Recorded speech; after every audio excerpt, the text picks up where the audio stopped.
Сәлем достар, бүгін сіздермен модельдеу сабағымызды жалғастырамыз. Бүгінгі біздің юбка брюки или юбка кюлоты деп айтсаңыздар да болады. Енді өзіміздің әдеттегі дайын шаблонымызды алып, ортасынан бөлеміз. Мына жерде өздеріңіз көріп отқандай арты алды деген жазуды жазып алғанбыз. Ортасынан бөлеміз.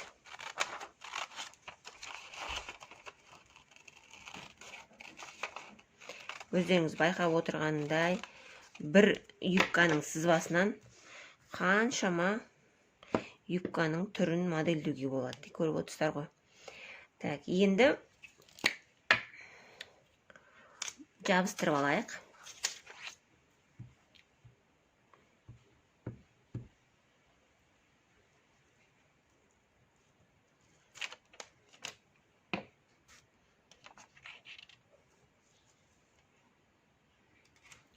Жабыстырамыз.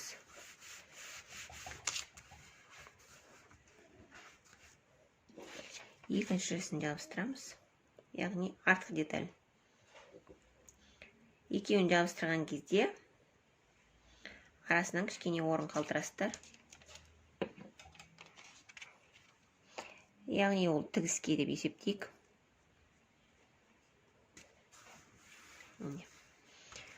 Жабыстырып алдық. Артқы алдыңғы детальді.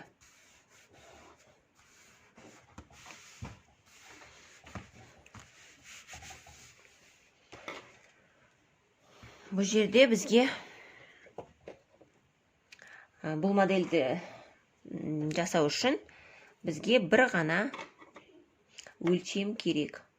Ол өлшем бізде бірақ өлшем керек. Ол өлшем бізде высота сиденья. Егер түсініксіз болса, менің каналымда өлшем алу деген сабақ бар. Мен видеоның астына ссылкасын қалдырамын, сол жерден қарасаңыздар болады. Өлшем алу сабағында барлық өлшемдер көрсетілген. Высота сиденья. Мен өзімдікін алып отырмын. Менде 24. Енді мына жерде былай қарай сызық қояқ жан жаққа. Так. Былайнан сызық қойыңыздар. Сіздер біз әлі білмейміз. Ары қарай қанша болатын, осылай мөлшермен мына жердегі сызық арқылы, бөкседен сызық арқылы былай сызық қойдық екі жағына. Жай ғана сызық қойдық, біз әлі өлшеген жоқпыз ешнәрсе. Енді жаңағы высота сиденья өлшемін жаздық. Мен өзімдікін жаздым, яғни 24 менікі. Енді оны есептейміз. 24. Жоғары жақтан беліміздің осылай алып 24 тауып аламыз. Міне 24. Насықты өшіріп тастаймыз. Қазір. Міне 24 белгілеп алдық мына жерге. Мына жақты да солай өлшейміз. Мына белден бастап төменге қарай 24 өлшеп аламыз. Жаңағы біздің высота сиденьяны өлшеп аламыз да, содан кейін барып сызығымызды бірақ сызамыз. Жаңа асығып сызық қойдық қой. Міне сызығымызды жоғары қарай жанына сызамыз, міне. Жаңағы высота сиденья өлшеп алдық, енді жанына қарай сыздық, міне. Мына жерде де солай істейміз. Высота сиденьяны өлшеп алдық та, екі жаққа екі ұзын сызық қойдық, Енді былай істейсіздер.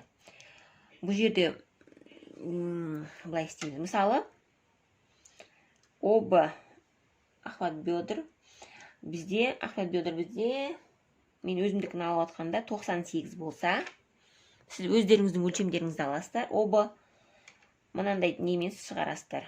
10-1, яғни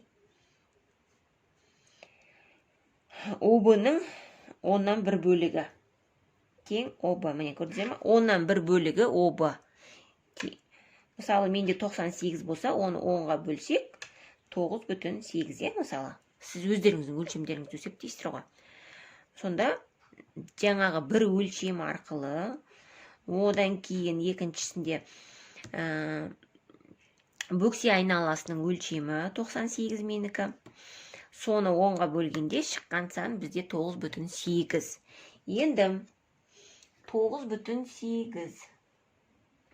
Сол 9,8-ді мына жаққа қарай, сол жаққа қарай аламыз.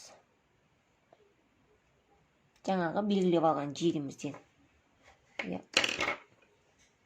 Сіздер көрінді ме? 9,8-ді белгілеп аласыздар. О, мына жерде мысалы. Мына жер белгілеп алдық. Енді бұл жерде мына сызықтан бисектриса берген кезде біз артқы жағына 4 береміз мына жерден. Мысалы мен 4 жасықпен белгілеп қойын, қазір былайынан. 4 осы жерге мына бұрыштан былай қарай 4 бисектриса береміз. 4 деп осылай ортасынан белгілеп қоясыздар. Сол арқылы сіздер сызғышпен сызасыздар. Не болмаса қолмен де сызуға болады мына жерден. Андай былайынан сызғышпен де былай келтіріп сызсаңыздар болады. Не болмаса қолмен де сызасауға болады. Мынаны мысалы. Егер ондай сызғыш жоқ болса, былайынан қолмен сызсаңыздар да болады. Кәдімгідей осылай келтіріп аласыздар да. Міне, мына жерге қарай әкелесіздер. Жаңағы нүкте қойған, бисектрисаға қойған. Одан кейін осымен былай аласыздар. Мына жер былай болу керек. Бұл бізде ауымыз ғой, ау тұратын жер яғни.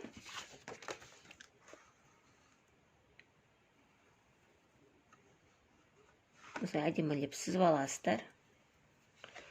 Одан кейін міне мына жер 4 сантиметр, 4. Көрініп тұр ма сіздерге? 4 деп жазып қояйын. Мына жер 4. Мына аралық бұл жаңағы обыдан шыққан өлшеміміз. Мына жер біздің высота сиденья. Соны шатаспаңыздар. Енді астыға қарай, мына етегіне дейін, низ, асты тұрған жерге дейін, төмен қарай түсіресіздер. Просто астыға түсіре саласыздар осылай. Екеуін бірдей қылды, бір сызыққа, бір қатарға осылай келтіресіздер. Міне, мынау бізде мынаның тұрғанның барлығы, мынау бізде сонда мата болады. Мына жерде біз юбкадан шалбар жасап отырмыз, көріп отырсаңыздар, кюлотты. Яғни кең шалбар, юбка брюки болды бізде мына жерде. Міне. Мынау 4 сантиметр бисектриса. Осылай келеді. Мына жерде вытечканы тігесіздер. Бұл тігіледі. Вытечка тігіледі. Осылай. Ортасына әдейі орын қалдырдық. Бұл тігіске яғни. Мына жерден былайынан сызық. Енді тігіске береміз. Беліне 1 сантиметр. Жанына 1,5. Мына жерге 1,5. Астына, етегіне, яғни низ изделия, бұл жерге 3 бересіздер. Міне, мынау біздің юбка кюлотыйдың артқы жағы. Артқы деталі. Енді алдын жасайсыздар. Алды. Мына жерде тура солай. Вытечка тігіледі, міндетті түрде.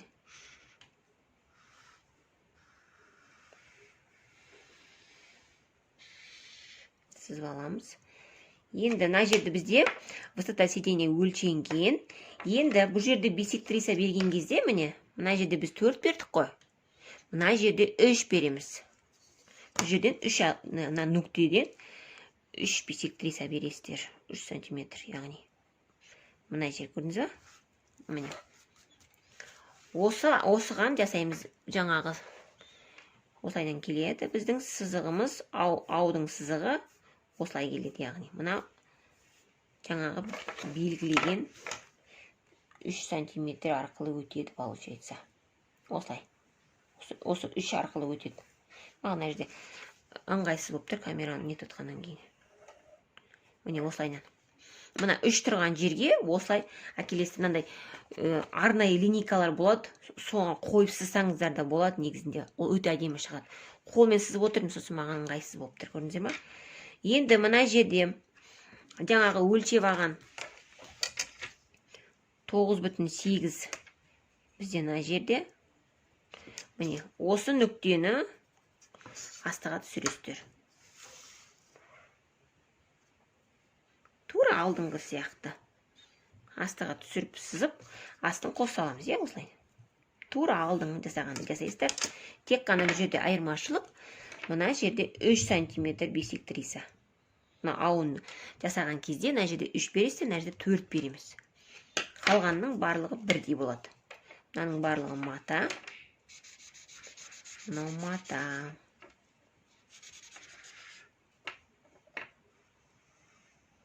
Осылай.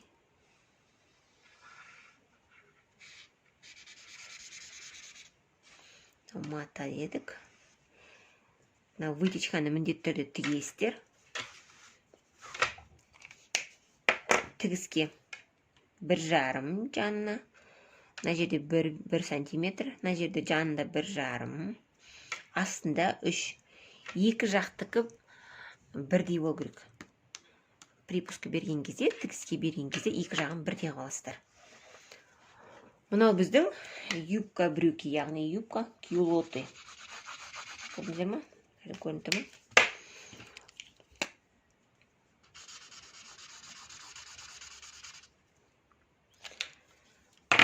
Келесі сабақта мен сіздерге юбка брюки клешін көрсететін боламын.